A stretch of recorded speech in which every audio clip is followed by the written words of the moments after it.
Okay, well, we'll go ahead and get started. We'd like to welcome Matt Kuchar after a successful 6 under 66 in round one of the RBC Canadian Open. Matt, great playing today. Thanks for joining us. If I did my numbers right, I think this is your 7th start in the RBC Canadian Open and 2nd start here at Glen Abbey. With that, I'll just turn it over to you for some comments on your opening round 66. It was fun to be out here with perfect conditions. I feel like last week conditions were so challenging and so difficult at the British Open. To come here to play golf that is more friendly and more to what we're used to on the PGA Tour was great. The conditions are spectacular. The course is in great shape. We had very little wind, perfect temperature, so it was a great opportunity to shoot a low number. The par fives are all attainable and all birdieable, and I got off to a great start on the par fives on the back nine. On my opening nine, I think I played the 3 par fives and 4 under par, so I got off to a great start there and continued on early on in my second nine, but made a bogey on I think the 6th hole, nearly backed it up with a birdie on 7, and then was able to hang on with a couple par saves on 8 and 9. So all in all, it was a great day and kind of fun to be back in some golf conditions where you can look to score on. You're obviously in the midst of a great year, one of, I think, just 3 multiple winners on the year. Coming into the week, just kind of are you still riding a wave of momentum? I know you most recently won at the Memorial. Are you able to kind of bring that week to week with you when you're coming to events like this? I feel like my game's gotten to a point where it is good week to week. It's helped to have a couple wins. It's been a goal of mine for years. This is my first year with multiple wins, so it's been a great feeling. There's certainly every week you want to play well. Every week you want to win a golf tournament. I come here looking to do the same, so it's a nice start. But I feel like my game's at a point where I feel like I can show up and play some pretty good golf. Okay, well, with that, we'll start with Ian with some questions. Matt, you talked about the importance of the par fives.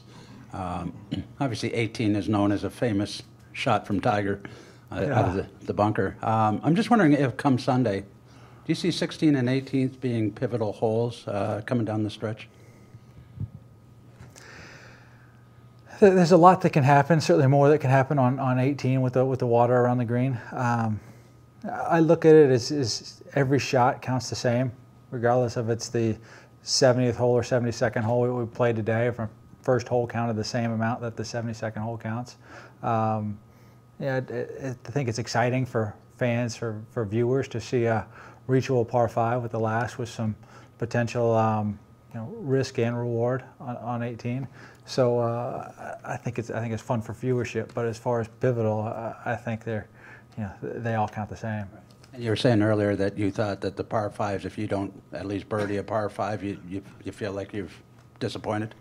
Yeah. I think stroke average will show you make a 5 on a par 5 and you're losing some ground to the field.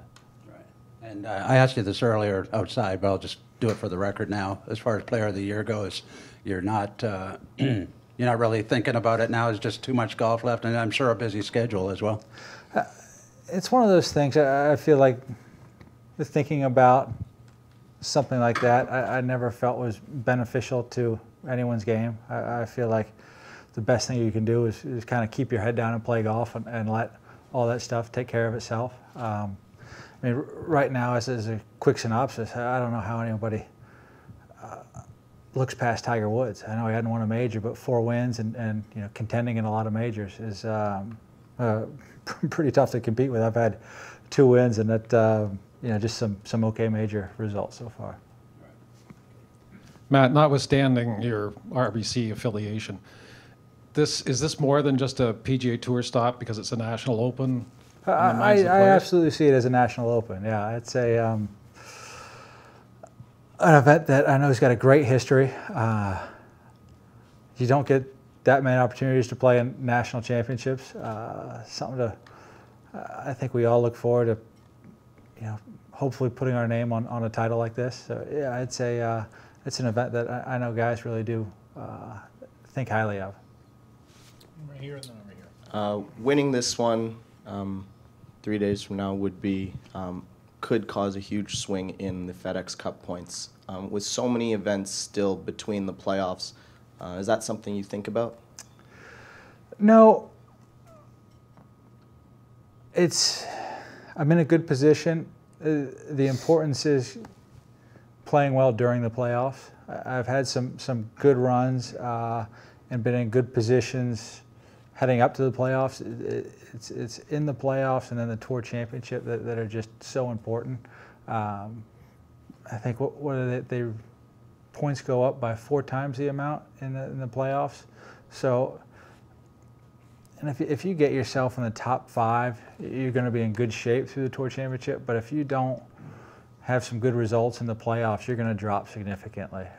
So the run in the playoffs is just so crucial with 4 times the amount of points, and then with the reset at the Tour Championship, I think playing well is so critical there. We saw Bill Haas win the Tour Championship and win the FedEx Cup from somewhere in the 20s. So you know that's such a big part of doing well in the FedEx Cup. Right here, then Lauren. Hey, Matt. Can you just tell me a bit the bogey you got, one of the sole blemishes there? You talk about everything was, really good scoring today. Six is that what it is? Six is a hard hole. The rough it can be really penalizing. I hit a drive in the left rough and had a good lie. Was able to get it to the green and caught a flyer. It ran through the green and into the crowd and just in some trampled down, kind of matted down rough, which is difficult in figuring out the grain and figuring out kind of how the ball is going to come out of the rough. So hit a poor chip that didn't even get to the green. Hit a chip that there was just more rough than I accounted for, more grain than I accounted for, and came up short and was able to make a good save for bogey. Got up and down still from the rough to save bogey. It was a place that I knew was going to be an acceptable miss by going long of the green. The pin was in the back section and still had enough green to work with.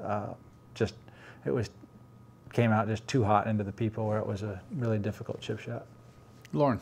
Yeah, excuse me, Matt. What do you think this course's principal defenses are on a day really which is ideal, and also at a time when you guys are hitting the golf ball so far, certainly further than when Nicklaus designed it back in the 70s, and there haven't been many changes to it since? It's got a lot of tight, difficult driving holes. There are a lot of holes where you step up and you really got to hit a good drive, or you're in the rough and most likely in the trees as well. So if you're driving the ball well, it's a lot of shortish irons and very scoreable.